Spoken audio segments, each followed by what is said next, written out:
مولاي صل وسلم دائما أبدا على حبيبك خير الخلق كلهم.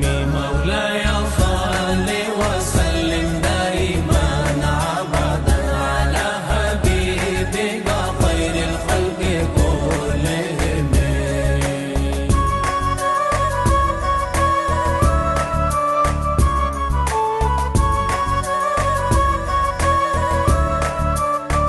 محمد سيد الكونين والثقلين. محمد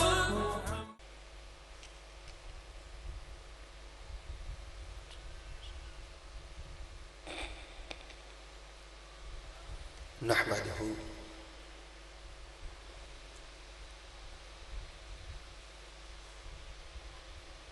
ونصلي ونسلم على سيدنا ونبينا ومولانا وملجانا ومأوانا محمد صلى الله عليه وسلم رسول النبي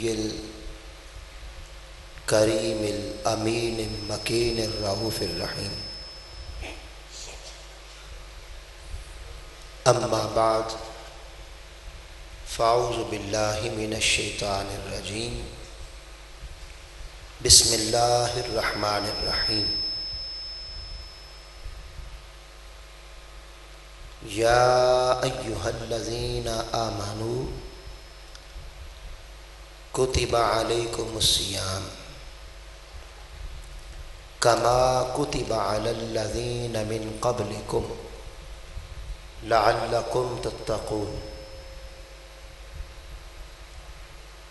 قال الله تبارك وتعالى أعوذ بالله من الشيطان الرجيم. إنما المؤمنون إخوة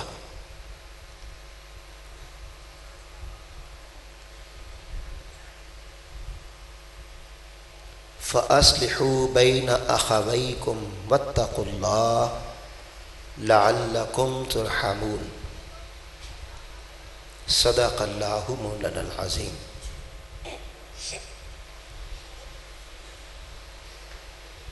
واجب الاحترام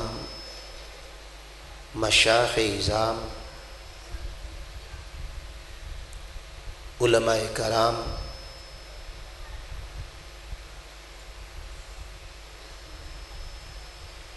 بالخصوص تحریک منہاج القرآن علماء کونسل کا ونگ جو بھرپور جن کی شرکت بھی ہے اور معاونت بھی ہے، اور 5 روزہ عظیم الشان دروس عرفان القرآن کو سجانے کے لیے انتھک محنت بھی ہے.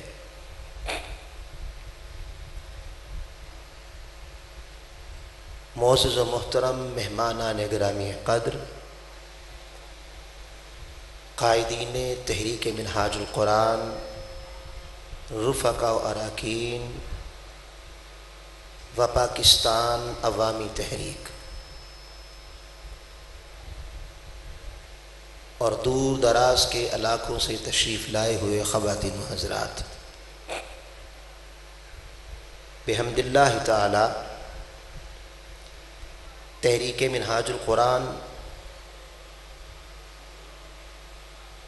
مرید کے زیر انتظام آج 5 روزہ دروس عرفان القرآن کی چوتھی نشست ہے، اور ہمارا آج کا موضوع ہے جو انتہائی اہم موضوع ہے، رمضان اور درس مواخات.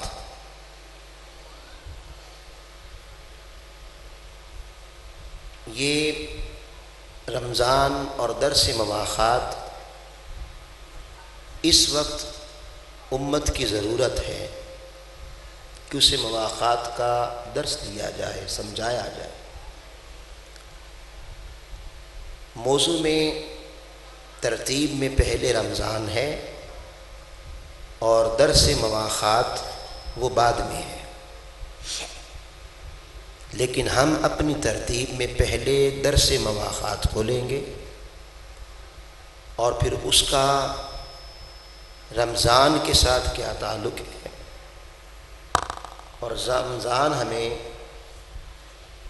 مواخات کے حوالے سے کس طرح ہماری تربیت کرتا ہے، انشاءاللہ اسے ہم اپنی گفتگو کے حصے کے آخر پہ بیان کریں گے۔ یہ لفظ مواخات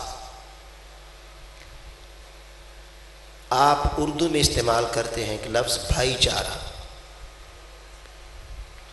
یہ اسی کا عربی ترجمہ ہے، یعنی بھائی چارے سے رہنا، کہتے ہیں بھائی چارے سے رہنا۔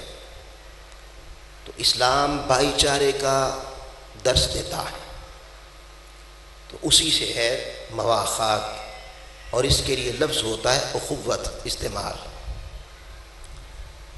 اب لفظ اخوت جس کا معنی ہے بھائی چارہ، تھوڑی اس کی تحقیق کی طرف آ جائیں، بلکہ تعریف اس کی جو ائمہ لغت نے کی، یہ عربی زبان کے لفظ اخن اس سے نکلا ہے، جو اخون سے مشتق ہے، اور اس کا معنی ائمہ لغات نے یہ کیا ہے کہ اخوت بھائی چارہ کسے کہتے ہیں؟ المشارک آخر فی الولادۃ من الطرفین او من احدہما او من الرداء، کسی شخص کا پیدا ہونے میں ماں باپ دونوں کی طرف سے یا دونوں میں سے کسی ایک کی طرف سے شریک ہونا، تو اس شراکت کو، شریک ہونے کو عربی میں اخوت کہتے ہیں، یعنی اس کا بنیادی معنی ہے شریک ہونا۔ جیسے میاں بیوی ہیں، ان کے ہاں ایک بچہ پیدا ہوا اور اسی گود میں جب دوسرا بچہ ان والدان کے ہاں پیدا ہونے میں پہلے بچے کے ساتھ شریک ہو جائے گا، تو اس شراکت کی بنا پر اسے اخن کا لفظ استعمال کریں گے، یعنی اس کا بھائی قرار پائے گا، تو اس شراکت نے اسے بھائی بنا دیا۔ پھر اس کا ایک اور معنی جو المصدر السابق میں بیان کیا گیا ہے وہ ہے وَيُسْتَعَارُ فی کل مشارک لغیرہ فی القبیلات او فی الدین۔ پہلا معنی ولادت کے اعتبار سے تھا کہ ولادت کے اعتبار سے والدین کے ساتھ شریک ہو جانے والا۔ استعارہ کے طور پہ اس کا معنی یہ ہے کہ ہر وہ شخص فی کل مشارک لغیرہ فی القبیلہ، جو کسی قبیلے میں رہنے سے ایک قبیلے، ایک ملک کا باشندہ، ایک ملت اسلامیہ یا ایک ریاست کا باشندہ، ریاست میں شریک ہونے کے اعتبار سے بھی بھائی قرار پاتا ہے، ایک قبیلے میں شریک ہونے سے بھائی قرار پاتا ہے۔ تو یہاں جو اخوت اور بھائی چارہ قائم ہوتا ہے یہ بے اعتبار قوم کے ہوتا ہے، قومی بھائی، ملی بھائی۔ اور تیسرا اس کا معنی یہ بنتا ہے او فی الدین،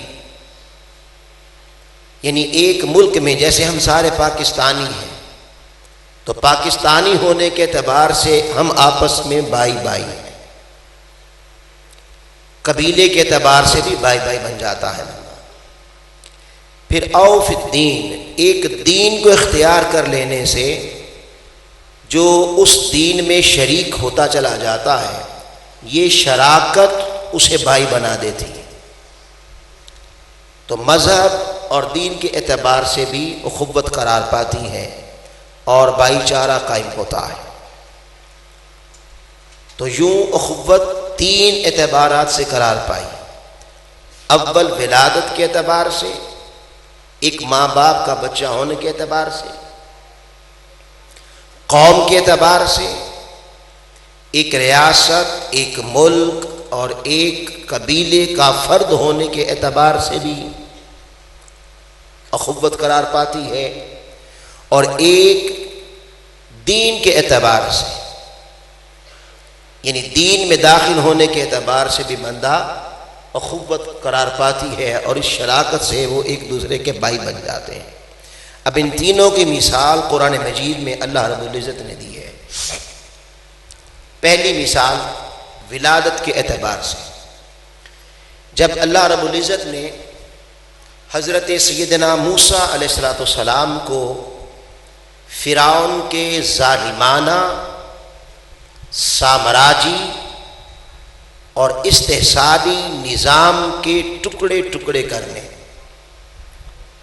اور اس کے ظالم تخت کو الٹانے اور اس کے باطل بے انصافی پر مبنی امتیازی نظام کے ٹکڑے کرنے کا حکم دیا، اور فرمایا فَاذْهَبْ إِلَىٰ فِرْعَوْنَ إِنَّهُ طَغَىٰ۔ اے میرے پیارے موسیٰ، یہ فرعون کی طرف جا، اس نے طبقاتی تقسیم پیدا کر دی، اس نے امیروں کو امیر تر بنا دیا ہے اور غریبوں کو غریب تر بنا دیا ہے۔ اس کے پاس امیروں کے لیے کوئی قانون نہیں ہے اور سارے قوانین غریبوں کے لیے ہیں۔ یہ جو اس نے ظالمانہ نظام رائج کر رکھا ہے، جس میں برابری کا تصور نہیں، جس میں بڑوں کو کوئی پوچھنے والا نہیں ہے اور چھوٹے طبقے کا استحصال ہوتا ہے، یہ نظام اللہ اور اس کے نبیوں اور رسول کا ناپسندیدہ نظام ہے۔ اس نظام اور اس تخت کے ٹکڑے ٹکڑے کر اور ایسا نظام نافذ کر جو برابری کا تصور دے، جس میں بڑے کے لیے بھی وہی قانون ہو جو چھوٹے کے لیے قانون ہے۔ قانون کی گرفت سے ایک ریڑھی باندھ سے لے کر حکمران تک کوئی بچ نہ پائے۔ جو جرم کرے اس کے لیے سزا ہو، اور مجرم بڑا ہو یا چھوٹا وہ مجرم ہو۔ لہذا یہ جو اس نے تفاوت پیدا کر رکھا ہے، یہ جو اس نے پوری ریاست میں فساد پھیلا رکھا ہے، طبقاتی تقسیم کر رکھی ہے، اس طبقاتی تقسیم والے نظام کے ٹکڑے ٹکڑے کر اور حق، عدل اور انصاف پر مبنی نظام کا بول بالا کر۔ اذهب الى فرعون، فرعون کی طرف جا۔ اب وہ بڑا طاقتور تھا، بڑا جابر تھا، بڑا ظالم تھا۔ جب اس کے تخت الٹانے کا حکم ملا تو حضرت موسیٰ علیہ السلام نے اللہ کی بارگاہ میں 10 دعائیں کی، 10 التجائیں کی۔ ان میں سے ایک التجا اور ایک دعا یہ تھی، آپ نے فرمایا ہارون اخی، کہ اے میرے مولا، یہ ظالم کا تخت الٹانا میں اکیلا ہوں اور مجھ اکیلے کی بس کی بات نہیں ہے، تو اس ظالمانہ نظام کے ٹکڑے کرنے کے جو تم نے میرے ذمے کام لگایا ہے، اس میں میرے ساتھ میرے بھائی ہارون اخی، میرے بھائی کو میرے ساتھ شریک کر دے۔ یہاں جو اخوت بیان ہو رہی ہے، یہ اخوت با اعتبار ولادت ہے۔ حضرت ہارون علیہ السلام حضرت موسیٰ علیہ السلام کے سگے بھائی تھے اور ایک والدین کی گود میں دونوں آئے تھے. تو یہاں جو اخوت بیان کی باعتبار ولادت کے اعتبار سے بیان کی. پھر اسی طرح جب کوئی قوم بہک جاتی، اپنے نبی کی تعلیمات کو چھوڑ دیتی، نبی کے دیے ہوئے راستہ ہدایت سے ہٹ جاتی، تو اللہ رب العزت اس قوم کی ہدایت کے لیے، اسے دوبارہ راہ راست پر لانے کے لیے ایک نئے نبی کا انتخاب کرتا، اس نبی کو بھیجتا. تو اللہ نے مختلف انبیاء یوں بھیجے. تو ان نبیوں کی نسبت اللہ پاک نے فرمایا، میں کچھ آیتیں پڑھتا ہوں. مثلا اللہ رب العزت نے فرمایا وَإِلَىٰ عَادٍ، اور قوم عاد کی طرف اخاہم، ان کے بھائی ہودا، ہود کو بھیجا. اسی طرح فرمایا وَإِلَىٰ ثَمُودَ، اور قوم سمود کی طرف اخاہم، ان کے بھائی صالحہ، حضرت صالح کو بھیجا. پھر فرمایا وَإِلَىٰ مَدْيَنَ، اور قوم مدین کی طرف اخاہم، ان کے بھائی شعیبہ، حضرت شعیب کو بھیجا. اب اس مقام پر جو اخوت بیان ہو رہی ہے یہ باعتبار ولادت نہیں ہے، باعتبار قوم کے ہے. لیکن یہاں جو توجہ طلب بات ہے سمجھنے والی وہ یہ ہے کہ جب قوم بہکتی تھی تو نبی تب آتا تھا. اب نبی توحید پرست ہے اور نبی کی ضرورت پیش اس وقت آتی تھی جب قوم بے راہروی کا شکار ہوتی، اللہ کی الوہی ہدایت جو ان کے پاس نبی کی طرف سے آئی اسے چھوڑ دیتی، اور یہاں تک کہ شرک کی لعنت میں مبتلا ہو جاتی. اب قوم مشرک ہے، یہ جو بات توجہ طلب ہے، قوم مشرک ہے، شرک کرتی ہے، اللہ کے ساتھ دوسروں کو الہ بنا کے شرک کی لعنت میں مبتلا ہے. اور آنے والا نبی توحید پرست ہوتا ہے، بلکہ توحید پرست ہی نہیں ہوتا، توحید کا علمبردار ہوتا ہے، وہ موحد ہوتا ہے. مشرک قوم، نبی موحد.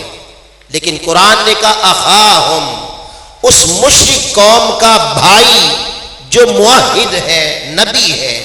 تو گویا قوم مشرک تھی لیکن قومی اعتبار سے مذہب اور دین اس کو نکال دیا گیا، چونکہ ایک ریاست کے باشندہ ہے، ایک قوم کا باشندے ہیں، اور ایک ریاست میں باشندہ ہونے کے اعتبار سے شریک ہیں. اس لیے مشرک کا بھائی نبی موحد کو قرار دے دیا. اس کا معنی یہ ہے کہ جب کوئی قومی بھائی قرار پاتا ہے تو مذہب کا اعتبار نہیں ہوتا، مذہب نہیں دیکھا جاتا. یہی وجہ ہے کہ بہت سے قائدین، رہنما، لیڈر جب کسی غیر مذہب کے پاس چلے جاتے ہیں، ان کے کسی ایونٹ میں سیلیبریٹ کرتے ہیں، شامل ہوتے ہیں، تو وہ اپنی گفتگو میں کہہ دیتے ہیں، مثال کے طور پہ عیسائیوں کے لیے بھائی کا لفظ استعمال کر لیتے ہیں، ہمارے عیسائی بھائی، یا ہمارے ہندو بھائی، یا ہمارے سکھ بھائی، یا ہمارے یہودی بھائی. تو یاد رکھیں اس سے مراد اخوت باعتبار دین نہیں ہوتی، اس سے مراد اخوت باعتبار ملت ہوتی ہے، اور اخوت باعتبار ریاست ہوتی ہے. تو ریاست کے اعتبار سے اسے بھائی قرار دیا جاتا ہے. محترم نجم رفیق صاحب تشریف لائے، نائب ناظم اعلیٰ تحریک منہاج القرآن وسطی پنجاب، اور ان کی ٹیم ہم خوش آمدید کہتے ہیں.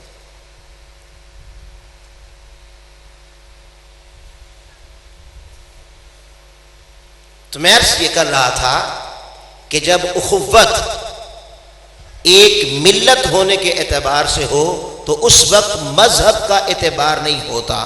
اللہ رب العزت نے اس کی مثال قرآن مجید کی ان آیتوں میں بیان کی ہے. وَإِلَىٰ عَادٍ أَخَاهُمْ هُودًا، قوم عاد مشرک تھی. ہود علیہ السلام نبی موحد تھے، اس کے باوجود ملت قوم کے اعتبار سے انہیں ایک دوسرے کا بھائی قرار دیا.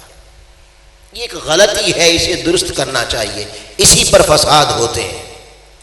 تو ملت کے اعتبار سے بھی اخوت قرار پاتی ہے. تیسرا، دین کے اعتبار سے اخوت قرار پاتی ہے. جیسے آقا قرآن مجید میں اللہ رب العزت نے سورہ الحجرات میں ارشاد فرمایا انما المؤمنون اخوہ، کہ بات تو یہی ہے کہ جتنے بھی مومن ہیں ایمان نے انہیں ایک دوسرے کا بھائی بنا دیا. تمام مومن آپس میں بھائی بھائی ہیں. اب یہاں جو اخوت بیان ہو رہی ہے اور بھائی ہونا بیان ہو رہا ہے، یہ نہ تو ولادت کے اعتبار سے ہے نہ قوم کے اعتبار سے ہے، بلکہ یہ ایک دین میں داخل ہو جانے کے اور ایک دین کو اختیار کر لینے اور اس دین میں شریک ہو جانے سے اخوت قائم ہو رہی ہے اور اس کا بھائی بن رہا ہے. اب یہاں جو سمجھنے والی بات ہے وہ یہ ہے کہ جب اخوت باعتبار دین قرار پائے تو پھر اس میں ملت کو دخل نہیں ہوتا، ریاست کو دخل نہیں ہوتا. ایک دین کا رہنے والا وہ کسی قوم سے تعلق رکھے، کسی ملک سے تعلق رکھے، کسی رنگ کا ہو، کسی نسل کا ہو، کوئی زبان بولے، محض دین اختیار کر لینے اور دین میں شریک ہو جانے سے وہ چاہے عربی ہے اور ادھر عجمی ہے، اس عرب و عجم کا فرق مٹ جاتا ہے جب دین آ جاتا ہے. جب اسلام آ جاتا ہے رنگ و نسل کا فرق مٹ جاتا ہے، زبان کا فرق مٹ جاتا ہے. تو کسی بھی وہ خطہ زمین پہ ہو، چونکہ مومن ہیں، ایمان والے ہیں اور انہوں نے اسلام قبول کیا، تو اسلام میں شریک ہونے سے وہ بلا تخصیص اور بلا امتیاز ایک دوسرے کے بھائی قرار پا جاتے ہیں. اب یہاں جو سمجھنے والی بات ہے وہ یہ ہے کہ یاد رکھیں قیامت والے دن پہلی دو اخوتیں کام نہیں آئیں گی. باعتبار ولادت قیامت کے دن اخوت کام نہیں آئے گی. باعتبار ملت قیامت کے دن اخوت کام نہیں آئے گی. اس لیے آقا علیہ السلام نے فرمایا کہ حشر کی ہولناکیوں میں ایک بھائی اپنے سگے بھائی کو پہچاننے سے انکار کر دے گا. اور پھر آگے تفصیل ہے، اولاد والدین کو پہچاننے سے انکار کر دیں گے، والدین اولاد کو پہچاننے سے انکار کر دیں گے، بہن بھائی کو پہچاننے سے انکار کر دے گی، بھائی بہن کو پہچاننے سے انکار کر دے گا. تو یہ اخوتیں وہاں کام آنے والی نہیں ہیں، مگر وہ اخوت جو اس دنیا میں باعتبار ایمان کے قائم کی تھی، کسی کے ساتھ محبت ایمان کے لیے کی تھی، ایمان نے محبت قائم کی، اس کی تقوی اور صالحیت کی بنا پر اس کے ارادت مندوں میں آیا. تو یاد رکھیں ولادت والی اخوت کام نہیں آئے گی، قیامت والے دن ایمان والی اخوت کام آئے گی. آقا علیہ السلام نے فرمایا ایک تو ہے شفاعت کبریٰ یا عظمیٰ، بڑی شفاعت جو آقا علیہ السلام فرمائیں گے. لیکن حدیث پاک میں آتا ہے کہ میری امت کے 70,000 افراد ایسے ہیں جنہیں اللہ رب العزت بغیر حساب و کتاب کے جنت میں داخل کرے گا. ان سے پوچھے گا ہی نہیں تمہارا اعمال نامہ کیا ہے، اور پھر آقا نے فرمایا ان میں ہر شخص اس درجے کا ہوگا کہ اس کا اللہ رب العزت کی بارگاہ میں مقام یہ ہوگا کہ وہ اللہ کی بارگاہ میں شفاعت کے ساتھ ایمانی اخوت کی بنا پر، اسلامی اخوت کی بنا پر 1000 وہ افراد جن پر جہنم واجب آ چکا ہوگا، محض اپنے ساتھ تعلق، اپنے ساتھ محبت اور اپنے ارادت مندوں میں ہونے کی وجہ سے صرف ایمانی اخوت کی بنا پر اللہ کی بارگاہ میں دعا کر کے 1000 ان افراد کو جن پر جہنم واجب ہوگا بغیر حساب و کتاب کے ساتھ جنت میں لے جائیں گے۔ یہاں اخوت ایمانی۔ اسی طرح ایک حدیث پاک یہ بھی آتی ہے کہ آقا علیہ الصلوۃ والسلام نے فرمایا اللہ ولیوں کو حکم دے گا جنت میں جاؤ۔ اب جب اللہ کے ولی جنت میں جائیں گے تو وہ جہنم کے کنارے سے گزریں گے۔ اب وہ جہنم میں دیکھیں گے تو جہنم میں بہت سارے لوگوں پر عذاب ہوگا، اور وہ عذاب ان کے چہرے چھوڑ کر نیچے دھڑ تک ہوگا، دھڑ پہ ہوگا۔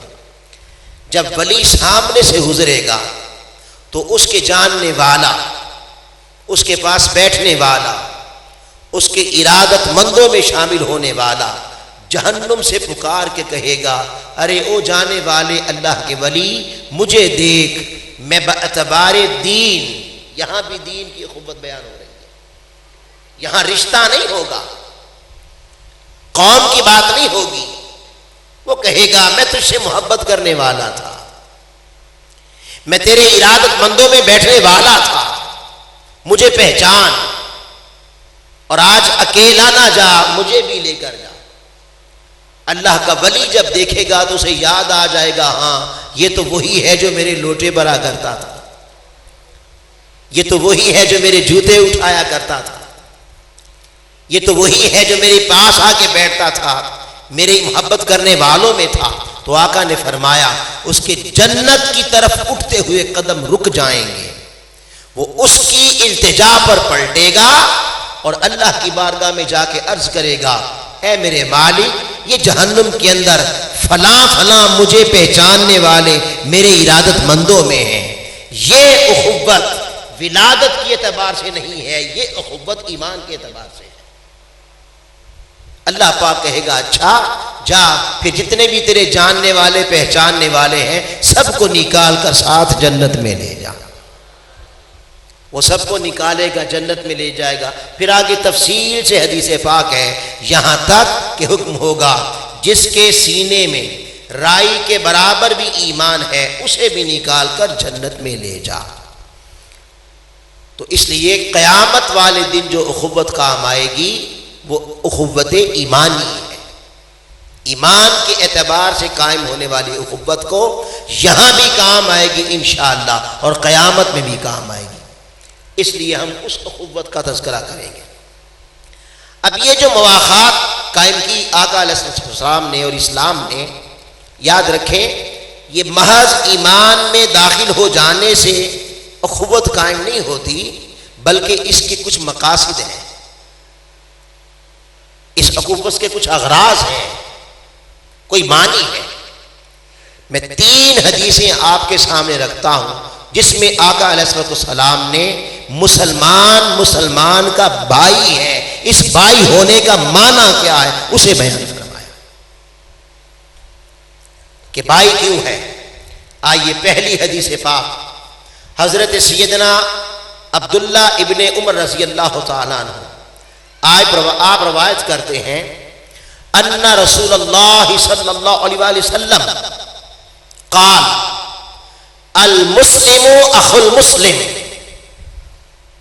یہ ہے مواخات، مسلمان کا بھائی ہے۔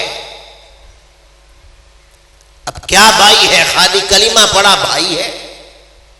نہیں، اس بھائی ہونے کا معنی آگے نبی پاک صلی اللہ علیہ وسلم بیان فرما رہے ہیں۔ یہ فرما کے کہ مسلمان کا بھائی ہے، کیسے بھائی ہے، کیوں بھائی ہے؟ اور بھائی ہونے کا معنی کیا ہے؟ آقا نے فرمایا لا یظلمو، کہ مسلمان کا بھائی ہے، اس بھائی کا معنی یہ ہے کہ وہ اس کے اوپر ظلم نہیں کرتا۔ اگر ظلم کرتا ہے، کبھی اس کی عزت پر ڈاکہ ڈالتا ہے، کبھی اس کا مال چھین لیتا ہے، کبھی اسے قتل کر دیتا ہے،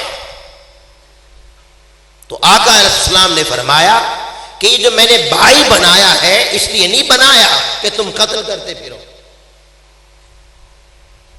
تو مواخات کا معنی ہی یہ ہے کہ ایک دوسرے کے بھائی بنائے اس لیے گئے ہیں، آقا نے فرمایا ظلم نہ کریں۔ تو پہلا تقاضا مواخات کا یہ ہے، پہلا مقصد مواخات کا یہ ہے کہ دوسرے پر ظلم نہ کیا جائے۔ اگر ظلم کرتا ہے تو اس کا مطلب یہ ہے کہ اس نے کلمہ پڑھ کے اسلام اختیار کر کے اس اخوت کے ٹکڑے ٹکڑے کر ڈالے جو مصطفیٰ اور اسلام نے قائم کی تھی۔ لا یظلمہ، وہ اس کے اوپر ظلم نہیں کرتا، نمبر ایک۔ نمبر دو فرمایا ولا یسلمہ، نہ خود ظلم کرتا ہے اور نہ اسے ظالم کے حوالے کرتا ہے۔ اگر اس کے اوپر کوئی ظلم ڈال رہا ہو تو خاموش تماشائی بن کے گھر میں نہیں بیٹھتا، اور اگر قوم کسی ظالم کے استحصال میں ہو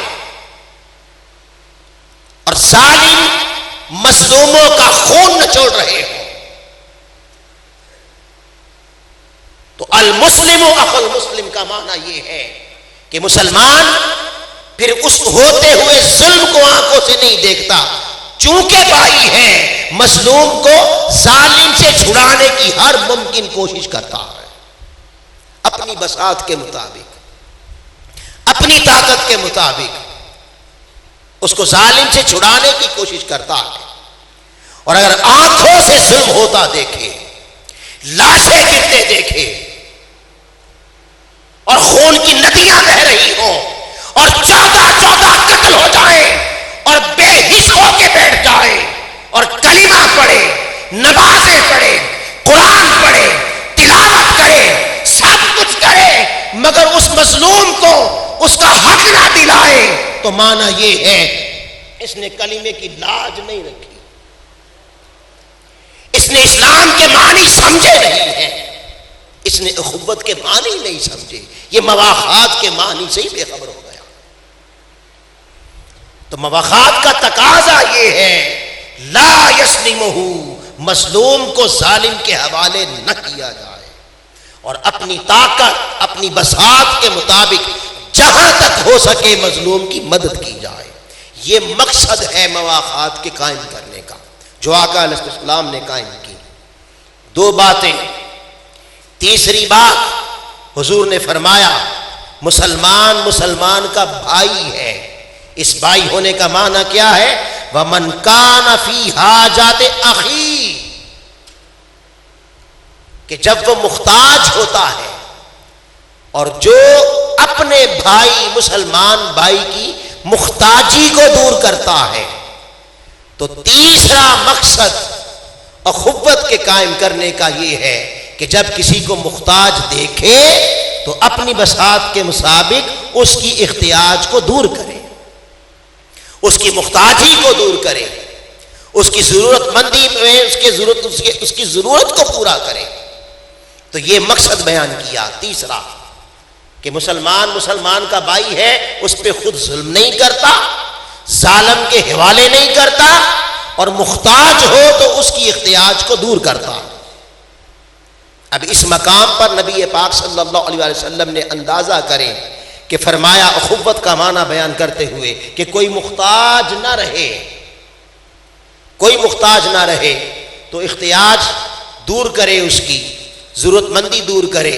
یہ بیان کرنے کے بعد پھر آگے اللہ رب العزت کے رسول نے اس کا انعام بیان کیا اور ارشاد فرمایا من کانا فی حاجت اخیہ کان اللہ فی حاجتہ، جب کوئی بندہ اپنے مسلمان بھائی کی محتاجی زمین پہ دور کر رہا ہوتا ہے، آسمان والا اس کی محتاجیاں دور کر رہا ہوتا، اللہ اس کی محتاجی دور کر دیتا، یہ اللہ اس کی محتاجی دور کر دیتا ہے، یہ انعام ہے۔ مگر اخوت یہ ہے، مواخات کا تقاضا یہ ہے کہ اسلامی معاشرے میں کوئی محتاج نہ رہے، اگر کوئی دیکھے تو اس کی احتیاج کو دور کرے۔ تین باتیں، اور چوتھی بات فرمایا وَمَنْ فَرَّجَ عَنْ مُسْلِمٍ قُرْبَةً، جب کوئی شخص اپنے مسلمان بھائی کی مشکل دور کرتا ہے تو اخوت اور مواخات قائم کرنے کا چوتھا مقصد یہ ہے کہ کسی کو مشکل میں دیکھو تو اس کی مشکل کو دور کرنے کی ہر ممکن کوشش کرو۔ یہ ہے پھر بھائی ہونا۔ یہ خالی کلمہ پڑھا تو بھائی نہیں ہو گئے، خالی مسلمان ہو گئے تو بھائی نہیں ہو گئے۔ بھائی کا مقصد یہ ہے کہ مشکل میں دیکھو تو تمہیں اس کی مشکل اپنی مشکل لگے، تو ہر ممکن کوشش سے اس کی مشکل کو دور کیا جائے۔ آقا علیہ الصلوۃ والسلام ایک اسلامی معاشرے کی تشکیل دے رہے ہیں۔ آقا علیہ الصلوۃ والسلام مواخات قائم کر کے اپنے قائم کردہ معاشرے کی تشکیل دے رہے ہیں اور جا رہے ہیں۔ تو آقا نے فرمایا کہ چوتھا مسلمان کا بھائی ہونا، اس کا معنی یہ ہے، اس کا مقصد یہ ہے کہ اسے مشکل میں دیکھے تو مشکل دور کرے، اور پھر جب مشکل دور کرے گا اس کا انعام تذکرہ کر دیا، اور فرمایا فرج اللہ عنہ قربۃ من قربات یوم القیامہ، یہ انعام ہے۔ اخوت کیا ہے؟ مشکل دور کرے، پھر بھائی چارہ ہے، پھر مواخات ہے، اور یہ مشکل دور کرنے کی لالچ دیتے ہوئے کہ کوئی گھر نہ بیٹھا رہے، دوسروں کو مشکلات میں دیکھ کر اللہ کے رسول نے اس کا انعام تذکرہ کیا۔ اللہ رب العزت نے فرمایا فرج اللہ عنہ قربۃ من قربات یوم القیامہ، جب وہ زمین پر اپنے مسلمان بھائی کی مشکل دور کرے گا، اللہ رب العزت قیامت کی مشکلوں میں سے اس کی ایک مشکل کو دور فرما دے گا۔ یہ انعام ہے۔ اور پانچواں مقصد اخوت کا اللہ کے رسول نے فرمایا وَمَنْ سَتَرَ مُسْلِمًا، سبحان اللہ، جس نے مسلمان کی پردہ پوشی کی، عیب تلاش نہ کیے۔ یاد رکھیں مواخات کا پانچواں مقصد یہ ہے کہ عیب تلاش نہ کیے جائیں، اور جس معاشرے کا حال یہ ہو چکا ہو، خواتین میں یہ بیماری زیادہ پائی جاتی ہے کہ جب تک دو چار کی چغلیاں نہ کر لیں اور دو چار کے عیب تلاش نہ کر لیں اور ان عیبوں کو بیان نہ کر لیں، ان کا کھانا ہی ہضم نہیں ہوتا۔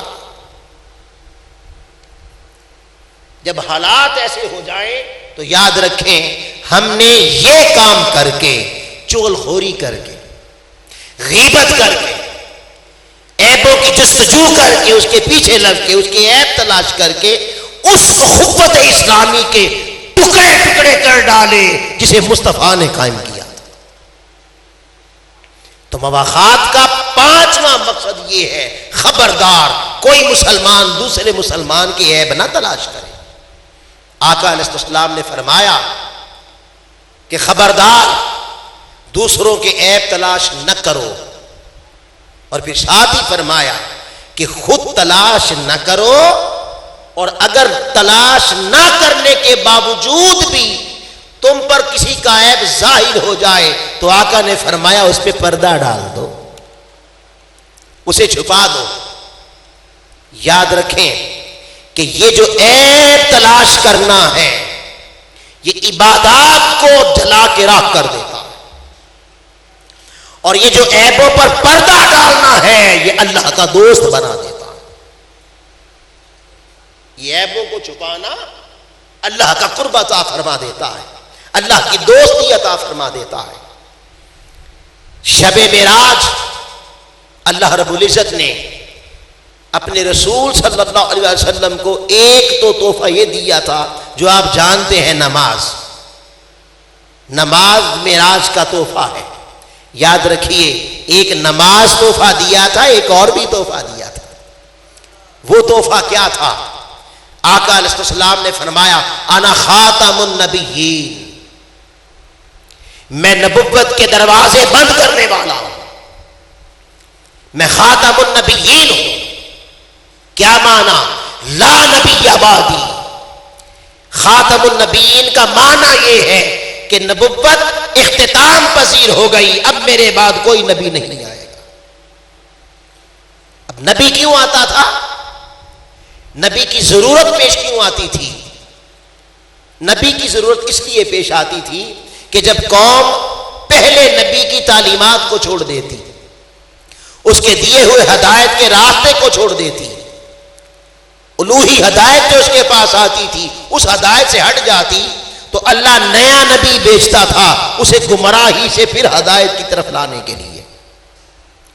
تو پہلے سلسلہ نبوت تھا، آقا کی تشریف آوری پر سلسلہ نبوت بند ہوا، یعنی نبوت تو بند ہوئی، مگر یاد رکھیں قوم کو ہدایت کی طرف بلانے کا جو اللہ کے بندوں کا پہلے نبیوں کے صورت میں آنا تھا، وہ صورت بند نہیں ہوئی۔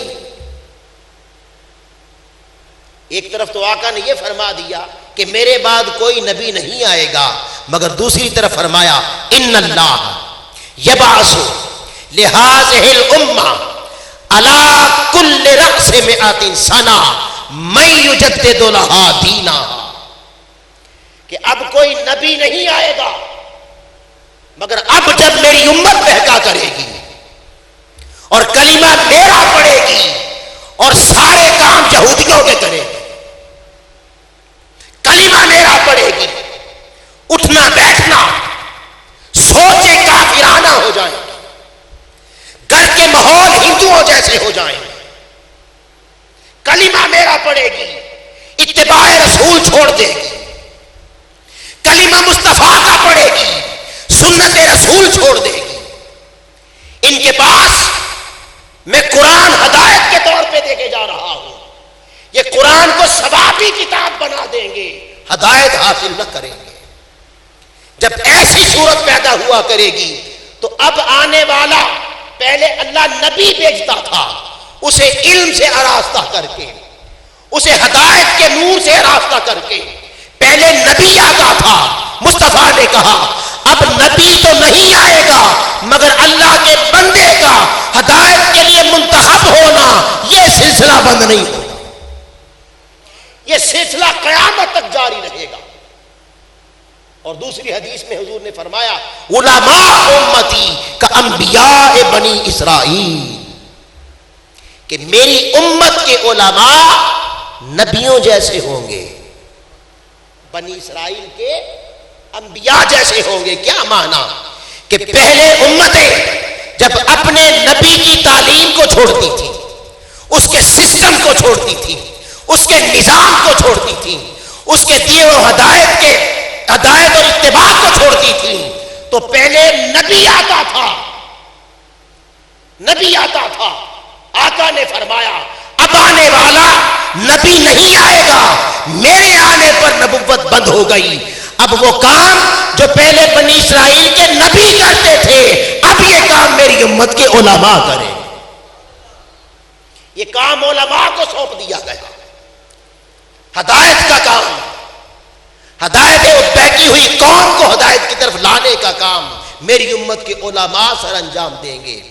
اور پھر آقا نے فرمایا ہر 100 سال کے آخر پر، جب میری امت پہ 100 سال گزرے گا، حضور نے فرمایا اللہ ایک مجدد خود منتخب کرے گا، اس کا سینہ علم سے بھرے گا، اس کا سینہ ہدایت سے بھرے گا، اسے تقویٰ کا لباس پہنا کر، ولایت کا لباس پہنا کر، اور ہدایت اور علم سے آراستہ کر کے خود اللہ آسمانوں سے منتخب کر کے میری امت کے لیے بھیجے گا۔ ہر 100 سال کے آخر پر مجدد آئے گا، اور وہ کیا کرے گا؟ امت مصطفیٰ کے دین کا حصہ جو چھوڑ چکی ہوگی، جس سے بڑے بڑے پیر، بڑے بڑے علم والے، بڑے بڑے رہنما مصطفیٰ کے دیے ہوئے راستے کو چھوڑ چکی ہوگی، آنے والا مجدد بہتی ہوئی امت کو پھر اس راہ پہ لائے گا۔ تو اب کام تجدید کا انبیاء نہیں کریں گے، اب کام تجدید کا مصطفیٰ کی امت کے علماء ربانی اور اولیاء کریں گے۔ یہ اولیاء کے سپرد ہو گیا۔ اب ان میں مختلف طبقات ہیں، کوئی غوث ہوگا، کوئی قطب ہوگا، نقبا ہوں گے، نجبا ہوں گے، قلندر ہوں گے، مجددین ہوں گے، یہ سارے اولیاء کے درجے ہیں، مگر ان سب اولیاء کا ایک بادشاہ ہوگا۔ ان سب اولیاء کا ولایت میں ایک بادشاہ ہوگا، اور جب تک اس کی مہر نہیں لگے گی مصطفیٰ کی امت میں کوئی ولی بن نہیں سکے۔ شب معراج اللہ رب العزت نے فرمایا میرے محبوب امت کے لیے ایک تحفہ نماز کا لے جا، اور ایک یہ جبہ لے جا، یہ خلعت لے جا جو ولایت کی بادشاہت کی خلعت ہے۔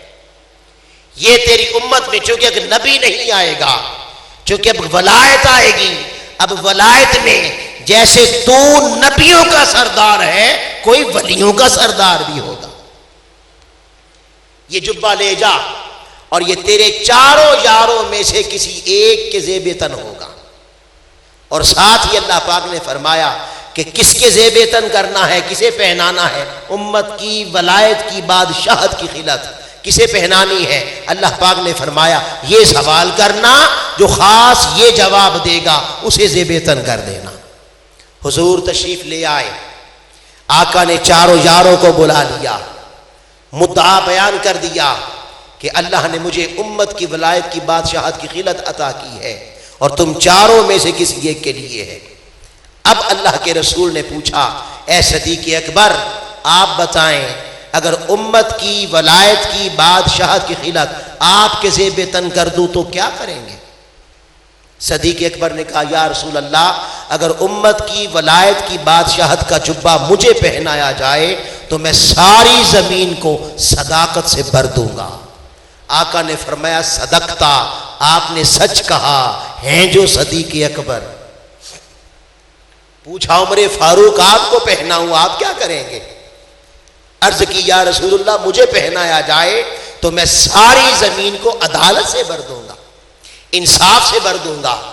آقا نے فرمایا صدقتا، آپ ہیں جو عادل، سچ فرمایا۔ پوچھا عثمان غنی آپ کو پہناؤں آپ کیا کریں گے؟ عرض کی یا رسول اللہ مجھے پہنایا جائے تو میں ساری زمین کو غنا اور حیا سے بھر دوں گا۔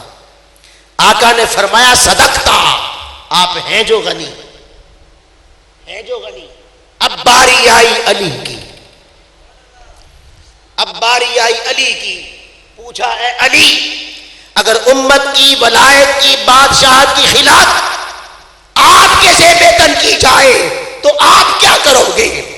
جب آقا نے پوچھا کیا کرو گے تو قربان جائیں حضرت علی نے جواب دیا یا رسول اللہ اگر امت کی ولایت کی بادشاہت کی خلعت مجھے پہنائی جائے تو میں لوگوں کے عیب چھپا دوں گا۔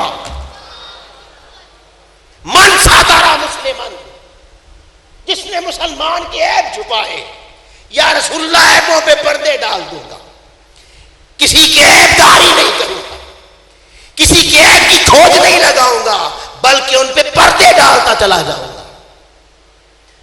حضرت نظام الدین اولیاء رضی اللہ تعالیٰ عنہ آپ نے ایک کتاب لکھی جس کا نام ہے راحت القلوب، اور یہ کتاب آپ کے شیخ حضرت بابا فرید الدین گنج شکر رحمت اللہ علیہ کی مجلسیں ہیں۔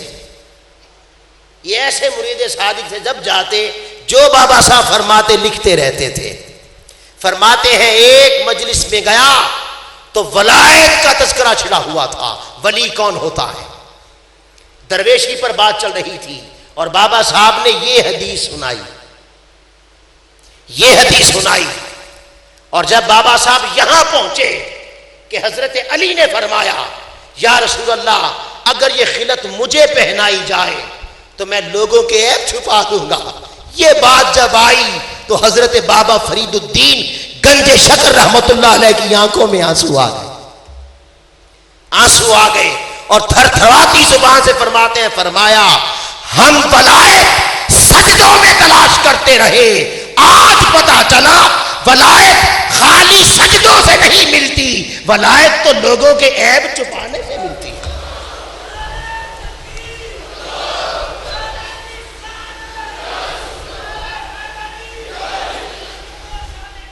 تو پانچواں مقصد مواخات کا اور پانچواں مقصد بھائی کو بھائی بنانے کا یہ ہے، خبردار عیب تلاش نہ کرو۔ اور یہاں میں وضاحت کرتا چلوں، ایک ہے عیب، ایک ہے ظلم، ایک ہے عیب اور ایک ہے ظلم۔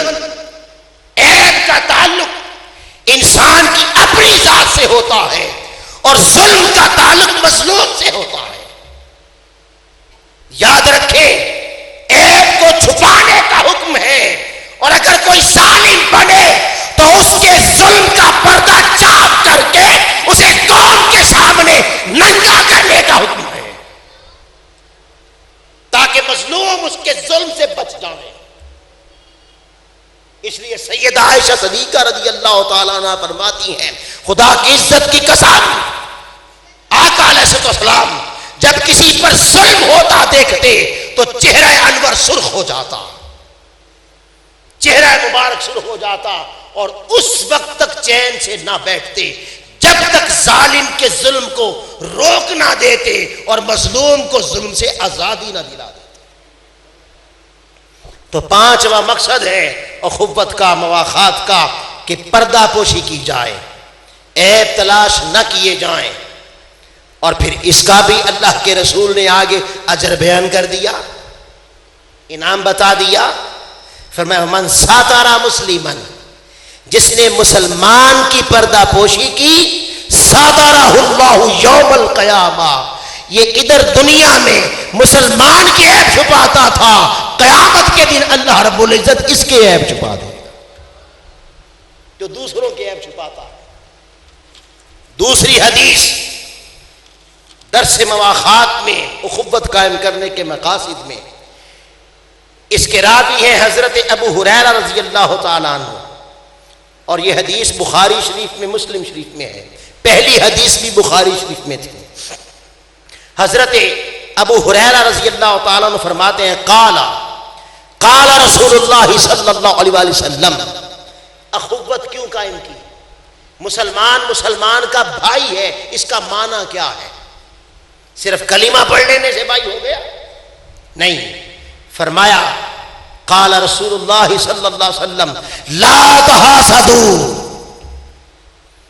بھائی کا معنی دے خبردار ایک دوسرے سے حسد نہ کرو، دلوں میں حسد نہ آئے، کسی کی اٹھان کو دیکھ کر، کسی کے فضل کو دیکھ کر، کسی کی عزت کو دیکھ کر، کسی کو ملنے والے معاشرے میں مقام کو دیکھ کر اگر دل حسد کا پیکر بنتا ہے تو سن لے، وہ عبادت گزار ہو، عالم ہو، کچھ ہو، اس نے حسد کر کے مسلمان کے ساتھ اس کی عزت کو دیکھ کر اس اخوت کا اور مواخات کے ٹکڑے ٹکڑے کر ڈالے جو مصطفیٰ نے قائم کی تھی۔ لا تحاسدوا، خبردار حسد نہ کرو، ولا تناجشوا، پہلی بات۔ دوسری بات، دھوکہ نہ دو۔ اگر دھوکے دیتا پھرتا ہے، کبھی ملاوٹیں کر کے، کبھی جھوٹ بول کے، پیسے کے لیے، ہرس لالچ تباہ کے لیے، نفسانی خواہشات کے لیے، اور اس جھوٹی دنیا کو کمانے کے لیے جو مٹنے والی ہے،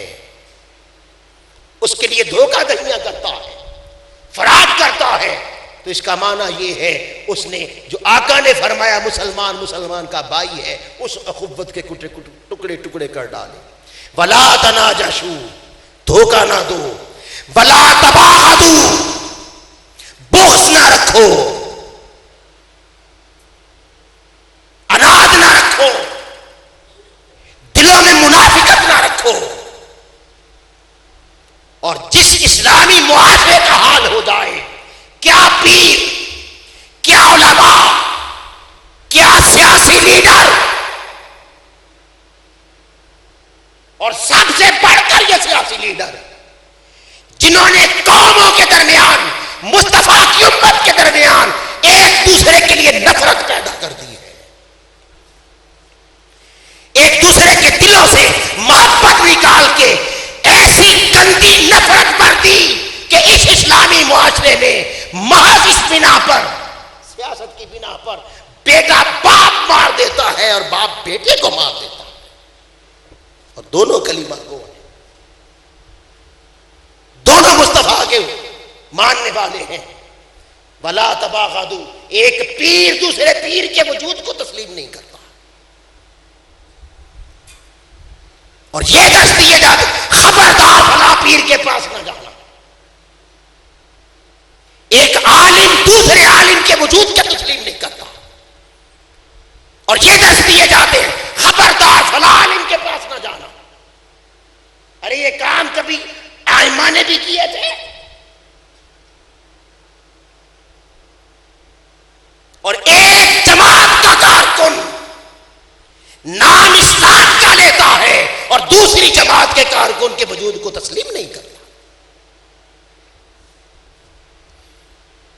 لوگوں، منبر رسول پہ بیٹھا ہوں، خدا کی عزت کی قسم، آج کے دور میں اللہ رب العزت نے شیخ الاسلام کی صورت میں وہ عظیم لیڈر عطا کیا ہے، وہ عظیم قائد عطا کیا ہے جو اپنے کارکنوں کو کہتا ہے خبردار محض خود کو ہدایت پہ نہ سمجھو. یہ تصور نہ کرو کہ شاید ہم ہی ہدایت پہ ہیں، باقی سارے بے ہدایتیں ہو گئے. ارے نہیں، یہ مصطفیٰ کی امت ہے اور آقا کی ذات کامل ہے. اب اس زمین پر کوئی اکمل مصطفیٰ جیسا نہیں ہو سکتا. کوئی آقا کی ایک ادا کو لے کر اٹھے ہوئے چل رہا ہے تو کوئی آقا کی دوسری ادا کو لے کر چل رہا ہے. مگر ہمارا موقف یہ ہے کہ جب تک اس امت کی سیاسی قیادت نہ بدلی گئی، نہ دین غالب آئے گا نہ مذہب غالب آئے گا. یہ ہمارا تصور ہے. دین کی تبلیغ، مذہب کی تبلیغ، جب تک ریاست سے ظلم ختم نہ کیا جائے، ریاست کی قیادت پاک نہ آئے، جس نے چور کے ہاتھ کاٹنے ہیں، وہ نظام بنانا ہے، اور جس نے مسلم کے نظام کو، حضور کے نظام کو پریکٹیکلی نافذ کرنا ہے، وہ تو یہ لوگ ہیں. یہ ہمارا موقف ہے. اس وقت تک نہ دین بچے گا نہ مذہب بچے گا. مگر خبردار دوسرے کو کے لیے دل میں بغض نہ رکھو، اناد نہ رکھو، منافرت نہ رکھو، منافقت نہ رکھو. وہ مسلمان نہیں، اس نے اسلام کا نام لے کر اسلام کو بدنام کر رہا ہے اگر دل میں بغض رکھتا ہے. جماعت کھڑی ہوتی ہے اور امام صاحب یوں سب کے پاؤں چیک کرتے ہیں اور کندھے چیک کرتے ہیں اور آواز لگاتے ہیں کندھے سے کندھا ملا لو. یہ آواز لگاتے ہیں کہ نہیں لگاتے؟ جی، کندھے سے کندھا ملا لو. جن کے کندھے سے کندھے ملتے ہیں ان کے دل سے دل نہیں ملتے.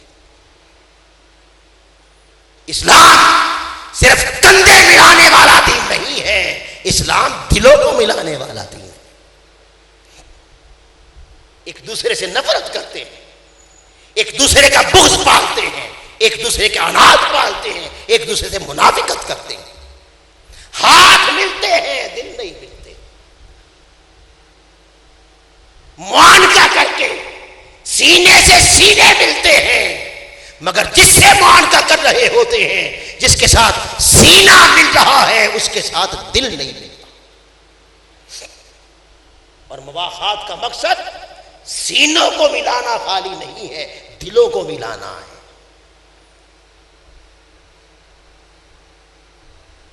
حضرت امام شافعی، یہ بات آگے کرتا ہوں، تیسرا مقصد، چوتھا مقصد، وَلَا تَدَابَرُوا،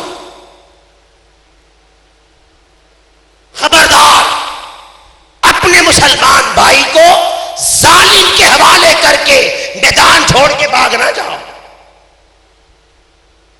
پیٹھ دکھا کے نہ بھاگو۔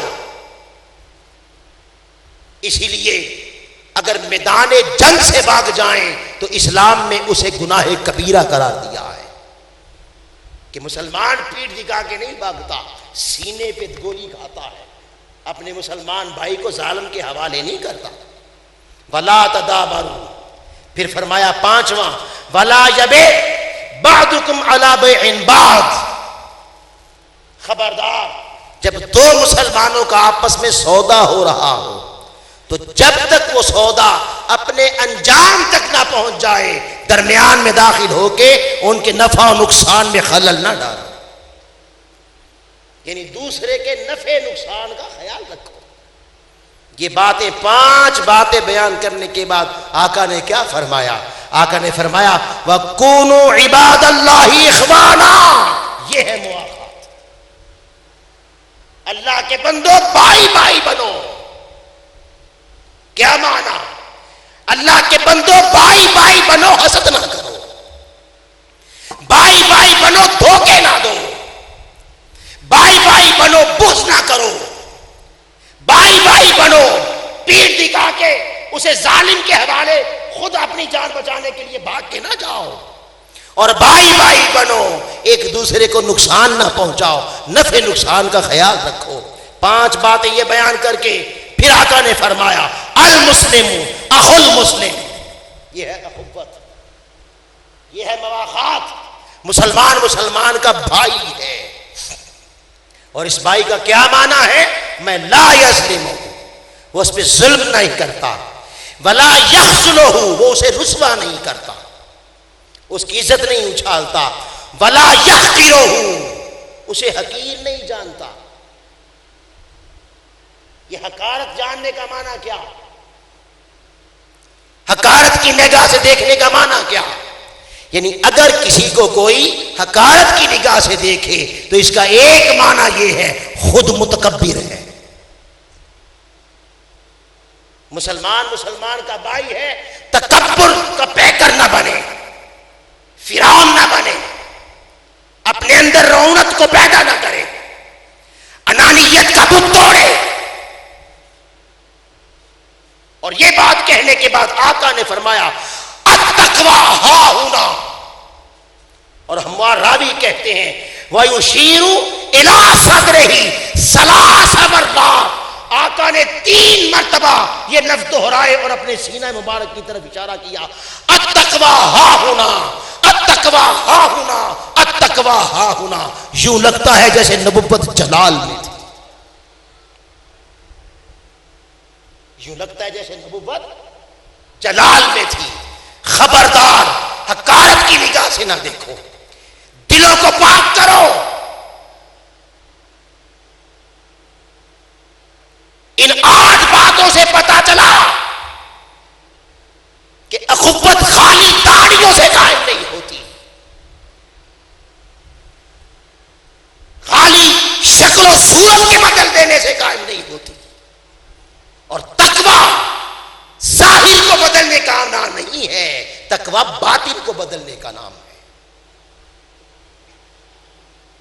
حضرت امام شافعی رحمۃ اللہ تعالی علیہ، آپ نے جمعے کا غسل کیا اور غسل کرنے کے بعد اچھے کپڑے پہنے، خوشبو لگائی، سفید کپڑے پہنے، اور نماز جمعہ ادا کرنے کے لیے مسجد کی طرف گئے۔ اب جس راستے پہ چل رہے تھے کوئی پراپر بڑا راستہ نہیں تھا، پگ ڈنڈی تھی، چھوٹا سا راستہ تھا، راستے میں کتا بیٹھا تھا،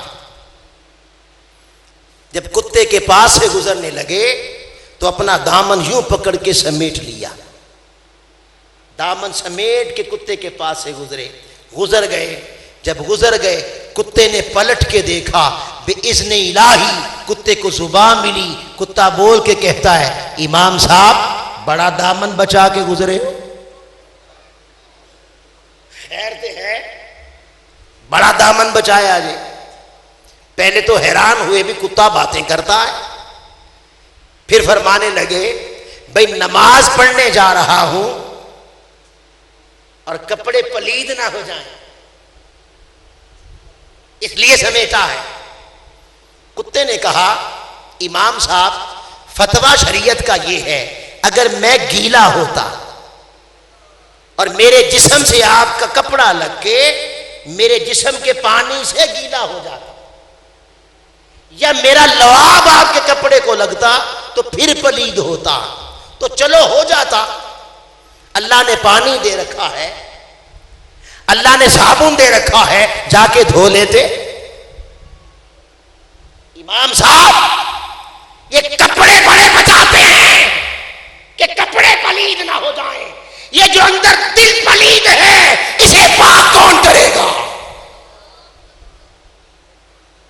یہ جو حسد کا گند دل میں آ پڑا ہے، یہ جو دھوکہ دہی کا گند دل میں آ پڑا ہے، یہ جو بغض و عناد کا گند دل میں آ پڑا ہے، یہ نفرتوں کے گند، یہ دنیا کی حرص لالچ طمع کا گند، یہ رعونت کا گند، یہ دوسروں کو حقارت کی نگاہ سے دیکھنے کا گند۔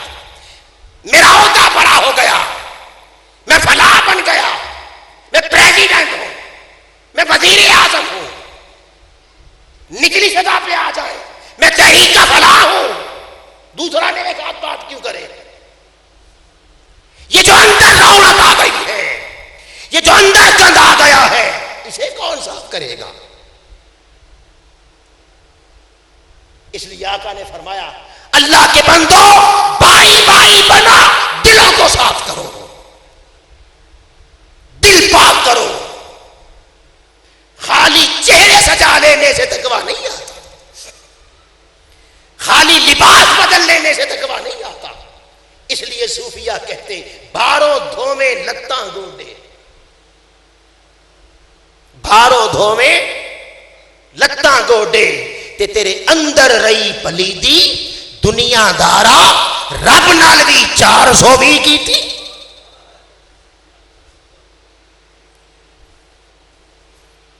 اور حضرت سلطان باہو کیا خوب فرماتے ہیں، باتیں جے رب میلدا ناتیاں توتیاں، جمعہ ہے غسل کرو، نماز پڑھنے جانا ہے غسل کرو، احرام باندھنا ہے غسل کرو۔ ہاں بھائی کرو، اچھی بات ہے، مگر جے رب ملدا ناتیاں توتیاں، ملدا ڈڈواں مچھیاں، ہر وقت نہاتے رہتے ہیں۔ جے رب ملدا مون منایا، ٹنڈے گڑا لو رب مل جائے گا، مونچھے رگڑا لو رب مل جائے گا۔ اور انچی ٹیپ پکڑ رکھی ہے، جس کی داڑھی اتنی ہو گئی اتنی ہو گئی، اس کی اتنی کیوں ہے میری اتنی ہے۔ داڑھیوں سے رب نہیں ملتا،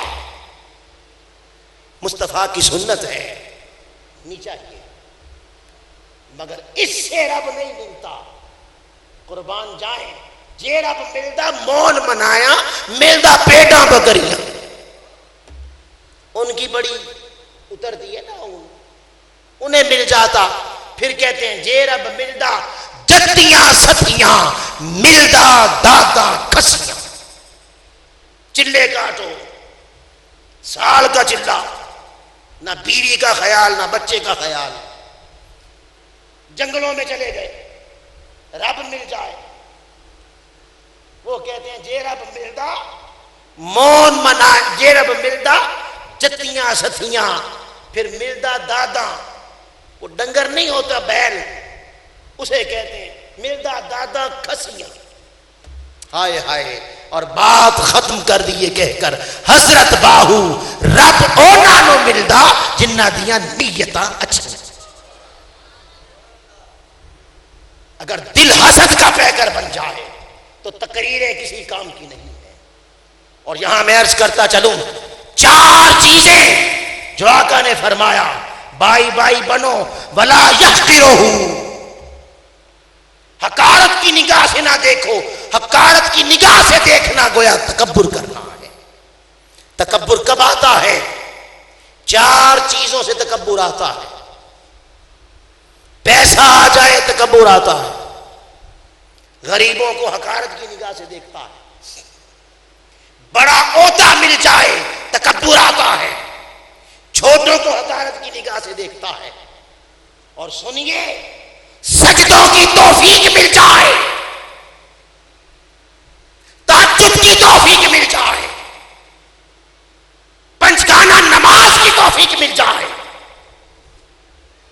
کثرت نوافل کی توفیق مل جائے، زہد و ورع مل جائے تو ساتھ تکبر بھی آتا ہے.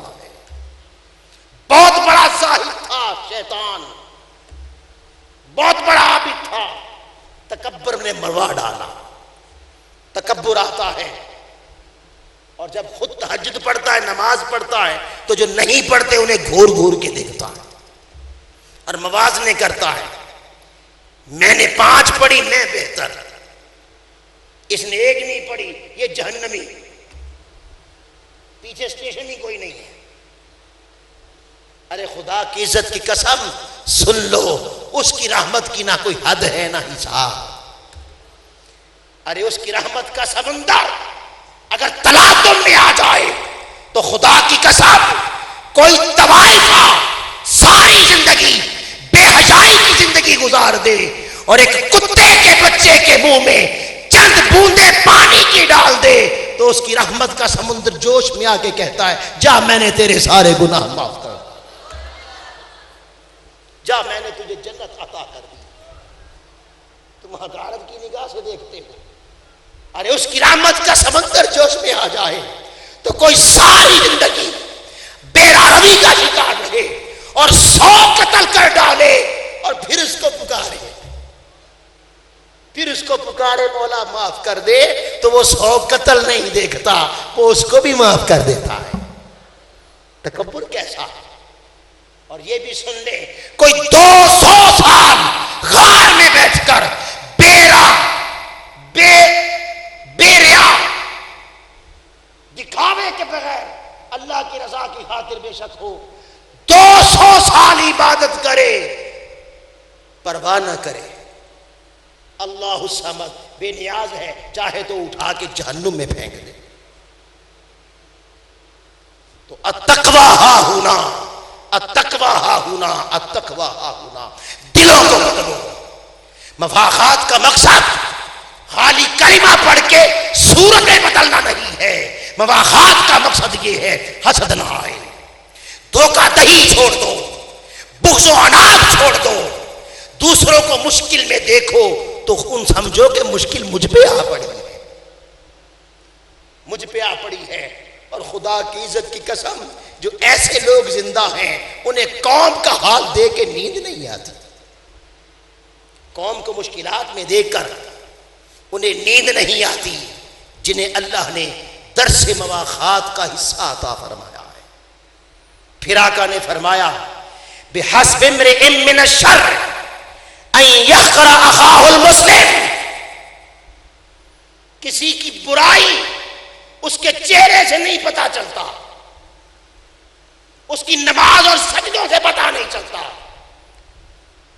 اس کے وجود اور کپڑوں سے پتا نہیں چلتا. آقا نے فرمایا کسی کا برا ہونا اتنا ہی کافی ہے کہ وہ دوسرے کو حقارت کی نگاہ سے دیکھے.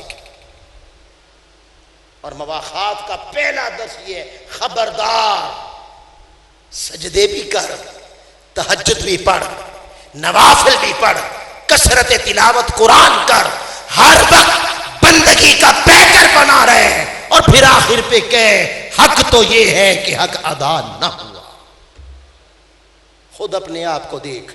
اور پھر آقا نے فرمایا آگے المسلم کل المسلم علی المسلم حرام، کل المسلم علی المسلم حرام.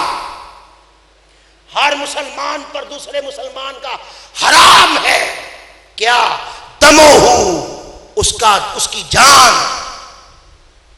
مالو ہو، اس کا مال، و عرضو ہو، اور اس کی عزت۔